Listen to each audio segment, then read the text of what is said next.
আমি একটা শাড়ি আনতে বলেছি সেবেলা তোমার কাছে টাকা নেই, এদিকে মদ গিলি আসার বেলা তখন তোমার কাছে ঠিক টাকা জুটি যায়। এইভাবে যদি প্রত্যেকদিন তুমি মদ খেতে থাকো তা দেখবা একদিন আমরা সব পথে লেবে গেছি।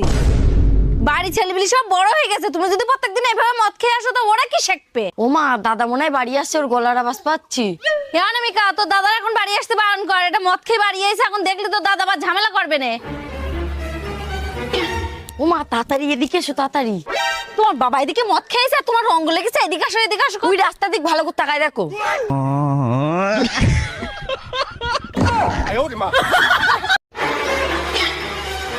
ও মা, বন্ধু আমার সাথে গন্ডগোল করে বাড়িতে চলে যাচ্ছে। কি হয়েছে রে তোদের? এই দুপুরবেলা এখন গন্ডগোল করে কোথায় যাচ্ছে? আমি ওর বাড়িতে থাকবো না। তুমি তোমার ছেলের বেশি ভালোবাসো। আমি তো দুজনেরই সমান সমান ভালোবাসি। তুমি তোমার ছেলের কোলে কোলে বসতে, আমি হাঁটলাম। আচ্ছা ঠিক আছে, তোর যে নতুন স্কুটিটা কিনে দিলাম না, ওইটা তোর দাদা দিয়ে যা, তুই হাঁটতে হাঁটতে চলে যা। ও মা, আমি যদি বিয়ে করে শুধু ওই মেয়েরই বিয়ে করবো আমি। তোর আমি ওই মেয়ের সাথে জীবনেও বিয়ে দিতে পারবো না। আমি অত শত জানি আমি 1 থেকে 3 অব্দি গণবো, তার মধ্যে তোমার উত্তর দিতে হবে হ্যাঁ আর নাই। 1 2 3। চল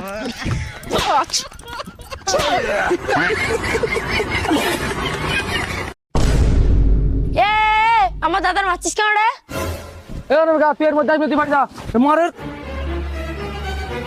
দেখ আমার দাদার গায়ে তোর আর কোনোদিন যেন হাত দিবি না।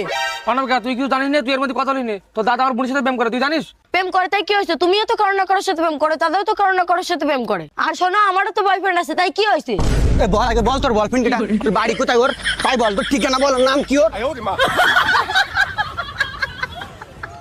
কাকু 50 টাকা দামের একটা ফুটি দাও তো। ও কো এদিকে দেখো। কি হয়েছে মানি বল।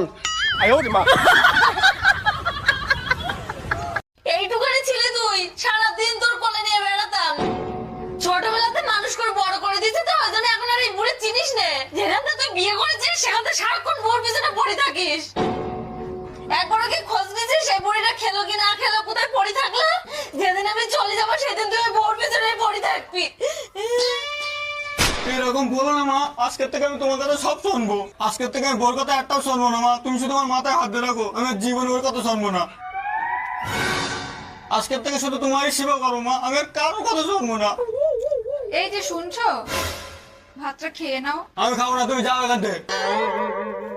আজকের থেকে তোমার হাতে রান্নাই খাবো মা, আর আমার 10-15 দিন ধরে জামা কাপড় গুলো কাছে নিও, ওইগুলো কেচে দিও, আর এই যে ঘর বাড়ি আছে না, এগুলো একটু মুছে দিও।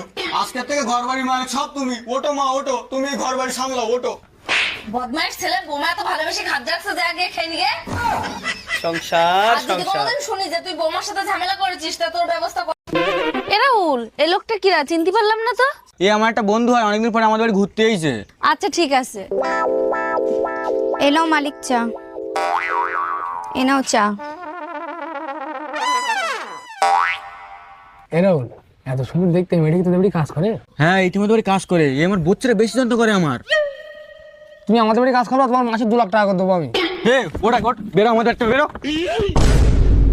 তুই এর যত টাকার লোভ দেখা নেই, আমাদের তো যাবে না, কারণ এ শুধু আমারই ভালোবাসে। হ্যাঁ হ্যাঁ, আমি দেখিনি মানি। হ্যাঁ হ্যাঁ ঠিক আছে, যা। মনে রাখো, মাসে 2 লাখ।